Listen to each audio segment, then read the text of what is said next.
ഒരു സംശയവുമില്ലാതെ തന്നെ പറയാം, അടുത്ത വർഷം നടക്കുന്ന തെരഞ്ഞെടുപ്പിൽ കോൺഗ്രസ് പിടിച്ചെടുക്കാൻ പോകുന്ന സംസ്ഥാനമാണ് അസം. അസം കോൺഗ്രസ് സംസ്ഥാന അധ്യക്ഷനായി ഗൗരവ് ഗൊഗോയ് MP ചുമതല ഏറ്റെടുത്തിരിക്കുകയാണ്. മുൻ മുഖ്യമന്ത്രി തരുൺ ഗൊഗോയിയുടെ മകൻ എന്ന് മാത്രമല്ല, ഈ രാജ്യം ഉറ്റുനോക്കുന്ന യുവ നേതാവ് കൂടിയാണ് 43 വയസ്സുകാരനായ ഗൗരവ് ഗൊഗോയ്. ഇപ്പോൾ ലോകസഭയിലെ കോൺഗ്രസിന്റെ പ്രതിപക്ഷ ഉപനേതാവ് കൂടിയാണ് അദ്ദേഹം. രാഹുൽ ഗാന്ധിക്ക് തൊട്ടു താഴെയായി ലോകസഭയിൽ ഇരിക്കുന്ന വ്യക്തി. ഇത്രയും വലിയ അധികാരം അദ്ദേഹത്തിന് ഉണ്ടായിട്ടും എന്തുകൊണ്ട് അസമിലേക്ക് പറഞ്ഞേക്കുന്നു എന്നതിന് ഒരർത്ഥമേയുള്ളൂ, അസം എന്ന സംസ്ഥാനം പിടിച്ചെടുക്കാൻ വേണ്ടി മാത്രമാണ്. തീപാറുന്ന വാക്കുകളാണ് അദ്ദേഹത്തിന്റെ പ്രത്യേകത.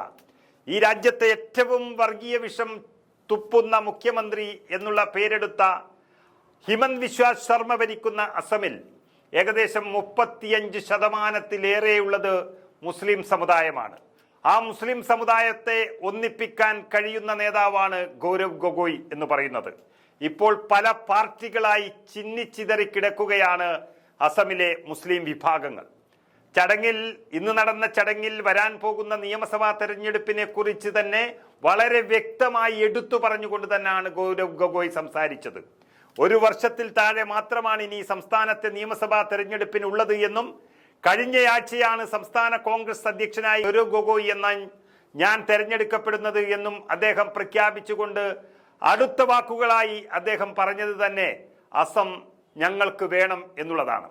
ഗുവാഹത്തിയിലെ മാനവേന്ദ്ര ശർമ്മ കോംപ്ലക്സിൽ നടന്ന ഒരു ചടങ്ങിലാണ് നിയമസഭാ തെരഞ്ഞെടുപ്പ് വളരെ പ്രധാനമെന്ന് തടിച്ചുകൂടിയ കോൺഗ്രസ് പ്രവർത്തകരോട് അദ്ദേഹം ആണയിട്ട് പറഞ്ഞത്.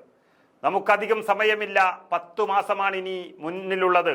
നിയമസഭാ തെരഞ്ഞെടുപ്പിനായി സംഘടന ശക്തിപ്പെടുത്തുന്നതിനും പ്രചരണം നടത്തുന്നതിനും ഇനിയുള്ള ഓരോ ദിവസവും ഓരോ നിമിഷവും നമ്മൾ പ്രവർത്തിക്കണമെന്ന് അദ്ദേഹം പ്രവർത്തകരോട് ആഹ്വാനം ചെയ്തു കഴിഞ്ഞു. നമ്മുടെ ലക്ഷ്യത്തിന്റെ അടുത്തല്ല ഇപ്പോൾ നമ്മൾ ഉള്ളത്, പക്ഷെ ഇന്ന് മുതൽ നമ്മൾ ഓരോരുത്തരും പ്രവർത്തിച്ചാൽ വിജയം നമ്മുടേതായിരിക്കുമെന്ന് ഉറപ്പ് നൽകിയിരിക്കുകയാണ് അദ്ദേഹം. ഇത് പറയുമ്പോൾ നമുക്ക് ഓർമ്മ വരുന്നത് ഇതേപോലെയാണ് വർഷങ്ങൾക്ക് മുൻപ് തെലങ്കാനയിലേക്ക് ഒരാളെ രാഹുൽ ഗാന്ധിയും കോൺഗ്രസ് നേതൃത്വവും പറഞ്ഞയച്ചത്, രേവന്ത് റെഡ്ഡി. അദ്ദേഹമാണ് ഇന്ന് തെലങ്കാനയിലെ മുഖ്യമന്ത്രി. അതേ തരത്തിലുള്ള ഒരു മുന്നേറ്റവും വിജയവുമാണ് അസമിലും കോൺഗ്രസ് പ്രതീക്ഷിക്കുന്നത്. ഗൗരവ് ഗൊഗോയ് വരുന്ന നിയമസഭാ തെരഞ്ഞെടുപ്പിൽ കോൺഗ്രസിന്റെ മുഖ്യമന്ത്രി മുഖമാകുമെന്ന സൂചന നൽകിക്കഴിഞ്ഞു.